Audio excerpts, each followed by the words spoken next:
Welcome to this special edition of The Link. We promise that here is a place of opportunities, but also information that you can use. And this episode today, this edition is special. We always complain about time. We can't rush these issues. We are going to take it in two parts, and I'm going to explain why in a moment. My guest tonight is Mr. Charles Atwine, spokesperson for the Criminal Investigation Directorate of Police. So now you are wondering, where have they brought the CID spokesperson here? It's information that you can use. We are here to talk about economic crimes and specifically fraud on the mobile phone targeting you. Many of you have lost money to fraudsters, and they seem to be coming. Even when they come once, they keep coming. So tonight we're going to discuss, in the first part, we are going to discuss partially how these guys, these fraudsters, the tricks they use to defraud you. So Mr. Atwine, welcome. Thank you so much, Sam, and I greet you, and I thank you for the nice reception. And thank you for accepting to come. So the first question, take us through the commonest approaches the fraudsters use to defraud Ugandans or kufera. That's the Luganda word, Ugandans. We want Ugandans to be aware. When you phrase it in a manner that I should tell you the commonest ways, it sounds as though we are part of them. Although what I can authoritatively talk about is the ways we have so far received. Yes. Because these guys, they bafere. Every day and every minute that passes by, they come with so many innovations. So many innovations. But Ugandans should first of all understand what is fraud. Fraud is any act deliberately done by a person with the deception for criminal intentions of getting financial gain. Now, it is orchestrated by criminals, of course, using different fashions. Like I indicated to you, every time they come with new innovations, but of course, all aiming at freezing Ugandans or other unsuspecting people of their money. Yeah. The common ways we've seen in Uganda police, where fraud is done using telephones, Yes. is one, there is a method where you receive a message on your phone, and this message is sometimes followed by a phone call. Somebody calls you and he instructs you to put some particular codes. Of course, quite often masquerading to be from different telecommunication companies. So they pretend to be working for telecoms. Exactly. And they ask you to send the codes. And unknowingly, or out of curiosity or out of ignorance, some Ugandans send some of the codes as instructed by the caller. Now, the next time you realize your money is off from your mobile account, or sometimes you get a notification from your bank that your account has been debited of such amount of money. And knowing that the codes you sent were manipulated by this caller, how they do it, it is high level and high tech technology, and they manipulate the servers of different aggregators, and the next time your money goes. So that is one of the ways. Okay. Secondly, so codes, we are talking about something like a PIN code. Yeah, codes. They are circulate codes. They may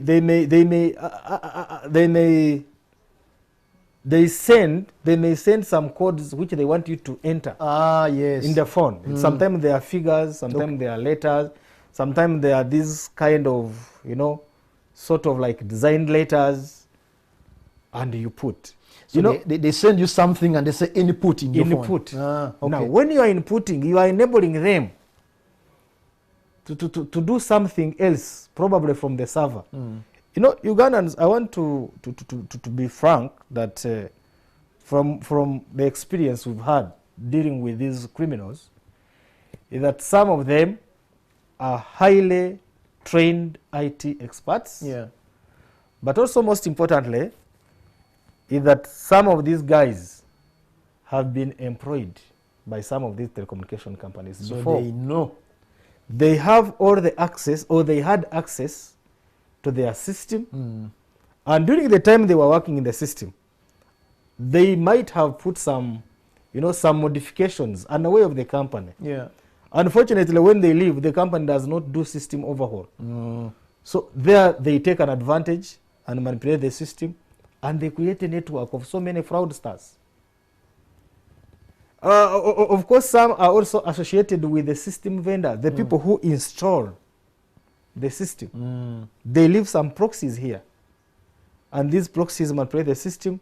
They recruit so many people who do who do these things, Yeah. get money, and then they share. That is from experience. We've arrested, interrogated some suspects who have actually finally broken and even told us the truth. Yeah. But there are many.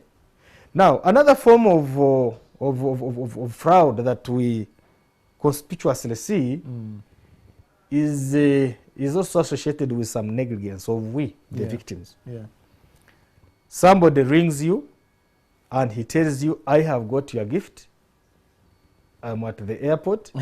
The gift is from Netherlands. It is from so and so. He mentions of the company that is probably familiar, maybe Adidas, maybe Nike, or Philips. Yeah. And you know, without even questioning, I think some Ugandans like gifts. Without even minding about whether I was expecting a gift from Nike. Somebody say, oh, then I'm at office. Shortly after, he again rings, say, now this gift, they have weighed at the airport. It requires some clearance. And they usually ask very little money. Yeah. Can you send me 150,000 Uganda shillings? Then you send it. The next time they say, now even URA has intercepted it. They need 30,000 for clearing. At the end of it all, you have sent 180. No, 180. Yeah. Okay. But remember, they have targeted 1 million people. So somebody has cheated you of 150,000 for the gift you never expected, but now they have announced it, you are welcoming it. But he has done that to over 1 million people. And at the end of it all, over 100,000 people will succumb. And the man fries with millions and hundreds of millions of money. So if you don't have any transaction with Nike, if you don't have any transaction with Romax, if you don't have any transaction, if you are not expecting a gift, why then would you succumb and give the money? But that's also common. Of course, the most common is the fraudsters having improperly or fraudulently registered SIM cards. You know, we are engaging with UCC to ensure that we sort this thing once and for all. Absolutely. It needs to be sorted. Because what Ugandans need to know is that at the time of SIM card registration, the system is that it captures your face and it also captures your fingerprints. Yeah. But we've noticed that some people with a criminal mind, especially the agents, they create a scenario where when you are registering, they claim that the network is low. But when they have already captured your face and the fingerprints. Now, inevitably, because they have to register you, later they say now the network is back, you register. You register, do it you take a again. line. Yes. But remember, they have retained your face, they have retained your fingerprints.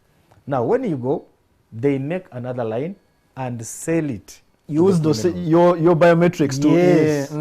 Now, the next time you will hear somebody is calling Sam, that Sam, because you know, some of us, our phones are public. Yeah. And even sometimes because of this mobile money we transact, we leave our phone contacts there. Absolutely. Now, somebody gets your phone and he calls you. Sometimes he even thinks, some Ugandans think the voices are even similar to the person calling. I think they are similar. No, they are not. They are not. And actually, but because, you know, psychologically the mind is like, you know, compromised. Somebody, because he knows you work with NTV, probably he does the Facebook profile, he sees the kind of pictures which are on your timeline, he knows your wife. Now next time he calls, Sam, I'm in Muko Simbi, Sam Muko, he calls you Muko. Now because your wife comes from Muko Simbi, you will inevitably think that this is a Mkodon who has a problem. The real one. Yes, and he tells you, because you know, because are respected, or even some of the workmates, he says, send me some money. And without even doing due diligence, you send money. The next time you realize the phone you have sent to is not the phone that is familiar to you. You call on it, it's not there. Very unfortunate. Then we have had situations, Uncle Sam, where people lose their phones in whatever fashion, either mispressing it or it has been snatched, and people take their time to report. Now, if you take time to report, you don't know the intention of this phone snatcher. You don't know the intention of this robber. You don't know the intention of the thief. Within 5 minutes, those 5 minutes are enough for him to manipulate your phone. And the next time, especially people who are on internet banking, the next time money will be debited from your account. From your account. Yes.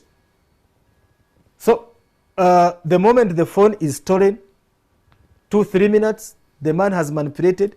And you know, some of us have got a habit of storing some, you know, PIN codes. No, you know, PIN code, those crucial particulars. You put there, somebody registering there, my wife. Somebody will say, my account.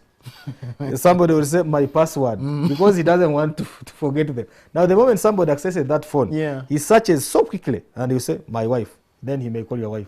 My account. He now goes to your account. He looks at the mini statement. He manipulates the next time your money is gone.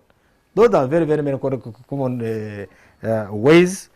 And there are so many. There are so many. Like I indicated, we are going to come back to some more. Yes. I want Ugandans to know.